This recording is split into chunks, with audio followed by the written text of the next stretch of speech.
Selama mana belum mati, selama mana roh kita tidak melepasi halqum kita, maka di atas muka bumi ini setiap ucapan Bismillahirrahmanirrahim akan mendapat pahala.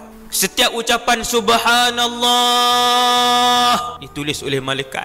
Setiap 10 sen yang dimasukkan kerana Allah, maka dikirakan kebaikan oleh Allah Subhanahu wa ta'ala. Maka ramai yang menyesal di malam pertama berada di alam barzakh.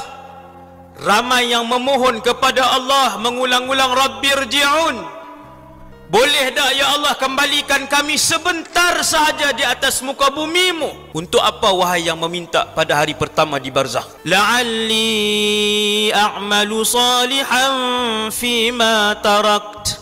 Dia kata, ya Allah, bagi aku hidup saat saja aku nak buat amalan saleh yang tidak sempat aku lakukan. Lalu dijawab oleh Allah, kalla innaha kalimatun huwa qailuha. Tuhan kata tidak sama sekali. Siapa yang akan dikembalikan?